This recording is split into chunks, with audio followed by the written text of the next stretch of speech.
narrated by a woman, in a tone that's sharp, dramatic, and intimate-like. She knows every secret these men tried to hide. They were once kings of the same court. The finals, the Cavs down 3-1, nobody believed. Not the analysts, not the fans, not even the league. Except two men, LeBron James and Kyrie Irving. Together they rewrote basketball history. Together they climbed the mountain. But only one of them thought he should plant the flag at the top, and that was the beginning of the end. It didn't happen overnight. No betrayal ever does. At first, Kyrie was the little brother, the apprentice, the student in the presence of a master. But Kyrie never saw himself as anyone's shadow, not even LeBron's. He watched LeBron soak in the spotlight, take all the credit, even when Kyrie hit the shot that saved the season. Game 7, 53 seconds left. That cold-blooded three over Curry, that wasn't LeBron, that was Kyrie. And yet, all the world said was LeBron delivered a title to Cleveland. Kyrie smiled in the locker room that night, but it was the kind of smile that hides a storm. By the summer of 2017, that storm had a name. Trade request, no warning, no conversation, no respect. He told the Cavs he wanted out. And not just from Cleveland, from LeBron. He didn't want to be the guy next to the guy. He wanted to be the guy. I don't want to play with that man anymore. Those were Kyrie's words behind closed doors, and LeBron heard them loud and clear. No rage, no public meltdown. LeBron was too seasoned for that, but deep down he was wounded. Not because Kyrie left, because Kyrie never understood what LeBron had done. For him. In Boston, Kyrie got what he wanted, his own team, his own kingdom. But something was missing: leadership, unity, respect. The Celtics were young, hungry, and silent. They didn't see Kyrie as the king, and when the pressure came, they crumbled. So did he. Meanwhile, LeBron moved west. LA, new city, new mission, same crown. And while the media spun narratives and fans flipped loyalties, there was one thing LeBron never let go of. He was waiting for the day they'd face each other again, not as teammates, but as enemies. That day came. Years later, one stage, national TV, primetime, Lakers versus Nets. LeBron didn't flinch. Kyrie smiled, but not the storm-hiding smile. This time, it was a smile that said, "I've been waiting to." The Staples Center lights were savage that night. Not just bright, judging. Every camera lens, every flashbulb, every sideline whisper, all pointed at two men who used to share one crown. On one end, LeBron James.com, still in control, still chasing legacy. On the other, Kyrie Irving, sharp-eyed, smirking, desperate to prove the kingdom was never LeBron's to begin with. Tonight, Kyrie told his trainer in the tunnel, "I'm ending a myth. But legends don't die quietly." Tip-off. From the very first possession. It wasn't a basketball game, it was a psychological war. Kyrie came out gunning. First play, a step-back three. Splash, he stared LeBron down. Next possession, spin move, in the lane. Left hand finish off the glass. The crowd gasped. The message was clear: "I'm not the kid you used to control." LeBron didn't say a word, but when he got the ball, one dribble, shoulder down, straight to the chest, bucket and dash. He didn't celebrate. He just looked at Kyrie like a father reminding his son who paid for the court. The back and forth was relentless. Kyrie had the flash, but LeBron had the gravity. Every time Kyrie lit the spark, LeBron poured water on it with a quiet, dominant play, a no-look dime, a block off the backboard, a triple that silenced the jeering bench. And still, Kyrie kept coming, because this wasn't about points, it was about identity. Halftime the score was tight, but in the locker rooms, the tension was wider than the floor. LeBron sat, towel over his head, silent. He was thinking back, not about the game, but about Kyrie. About how he had tried to mentor him, about the late nights watching film together, about telling the front office to trust the kid. About defending him to the media, even when Kyrie made it hard. And still, Kyrie walked out like LeBron held him back. "You can give someone the torch," LeBron once said quietly to a friend, "but if they think they lit it themselves, they'll burn you with it." Third quarter began. This wasn't teammates clashing anymore. This was pride vs. legacy. And the next 12 minutes would change the way both men were remembered. The third quarter began with fire. Not just on the court, inside them. Kyrie opened it with another statement: ISO, top of the key, crossover, spin, fadeaway, nothing but net. He didn't celebrate. He just turned and whispered to himself, "They'll remember me after this." But legacy isn't built on one highlight. And LeBron knew that better than anyone. So when Kyrie flexed his handles, LeBron did what kings do. He punished the rim. 2 dribbles, Eurostep, 1 hand slam. The arena exploded, but he didn't look at Kyrie. That was the most disrespectful part. You want the throne, LeBron thought. Then act like you've earned the burden, not just the spotlight. Then it got personal. Midway through the quarter, Kyrie drove the lane and took a hard foul. As he hit the ground, LeBron reached down to offer a hand. Kyrie slapped it away. The crowd went quiet. LeBron nodded once, cold, controlled. He walked away, but his eyes, different now, no more brotherhood. The next play, LeBron caught a pass at the top of the arc. Kyrie switched onto him. Isolation. Everyone in the building knew what was about to happen. LeBron bounced the ball once, twice, eyes locked on Kyrie. Then, he drove left hard, spun right, faked and drilled a mid-range jumper in Kyrie's face. Bucket.se backpedaled. He said just one sentence, not to the refs, not to the crowd. To Kyrie, you ran from the light because it showed your flaws. Kyrie's face didn't change, but something cracked in his chest. All the years he spent convincing himself he was the guy suddenly felt like echoes, like he'd been chasing LeBron's shadow, not escaping it. End of the third. Lakers 84, Nets 81. The scoreboard was tight, but inside their heads, the gap was growing wider. Kyrie knew it. And now, he had just 1 quarter left to take it back, to prove he didn't need LeBron.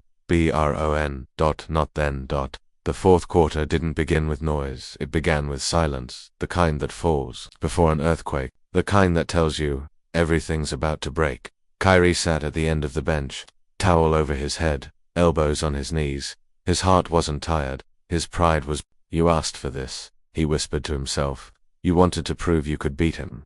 Across the court, LeBron stood, hands on hips, breathing steady, eyes sharp. He wasn't chasing revenge, he was guarding legacy. 8:47 left on the clock. Game tied at 90. LeBron checked back in. So did Kyrie. The crowd rose. 2 eras, 2 egos. 1 final quarter. Kyrie struck first. Pull-up jumper. Clean. LeBron answered with a post move and 1. Kyrie found Durant on the wing for 3. LeBron dished. A no-look bullet pass to Davis under the rim. Blow for blow, play for play, memory for memory. But the difference wasn't skill, it was presence. Every time Kyrie scored, he glanced at the crowd, at the bench, at the scoreboard.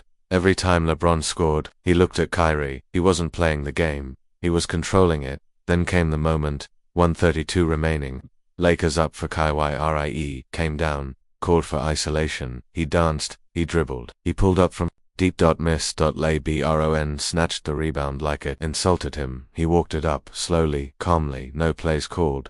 He looked at Kyrie, then attacked. Straight line, full speed, no hesitation. And this time he dunked it. Right over a contesting Kyrie.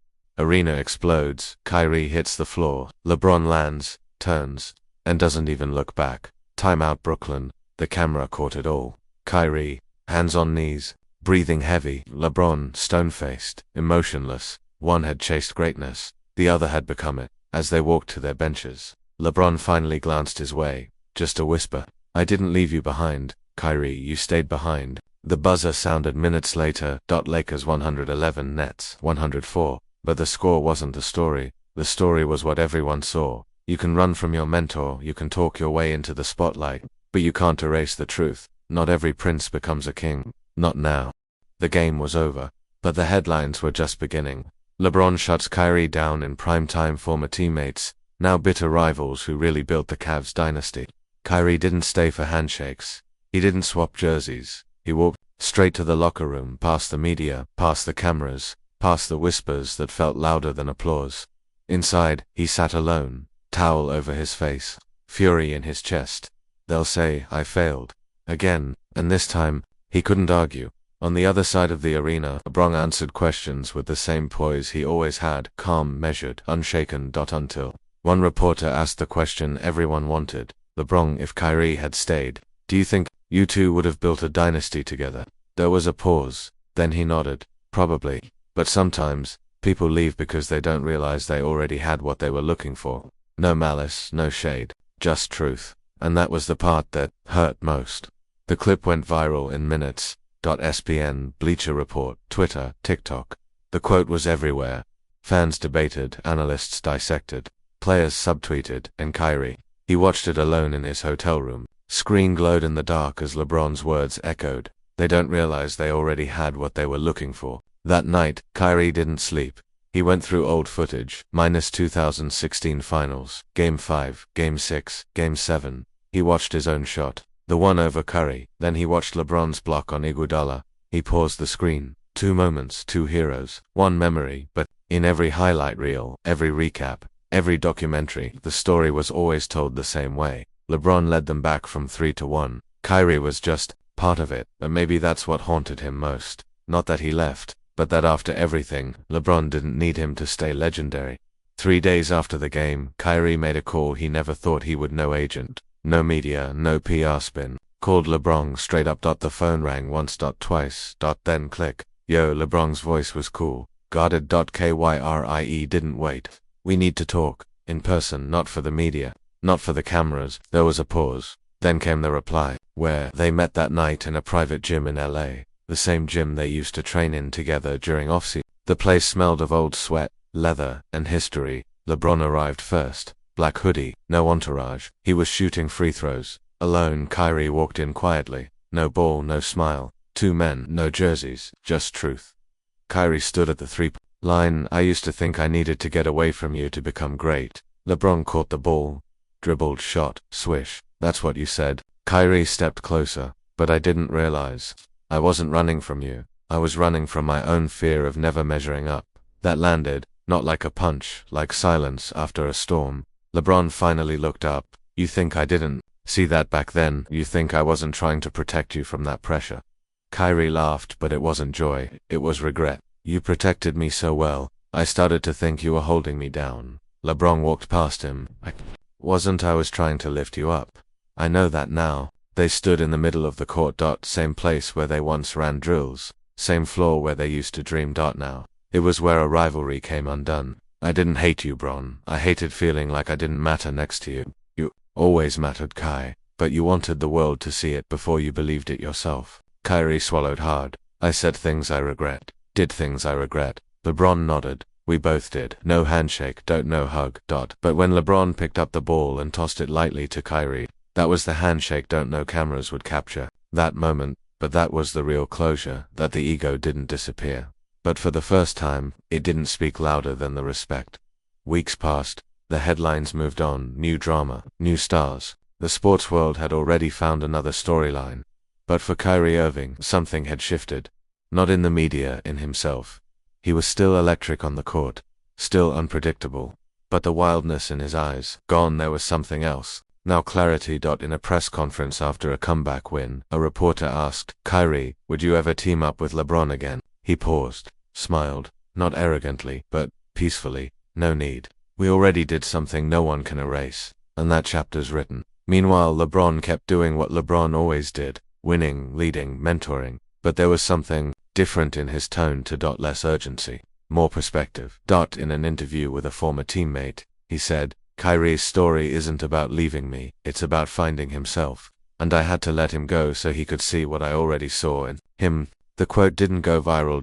But it didn't need to, because legacy doesn't live in likes or trends, it lives in moments. In the shot Kyrie made in Game 7, in the block LeBron had seconds earlier. In the way 2 men once danced with greatness, side by side.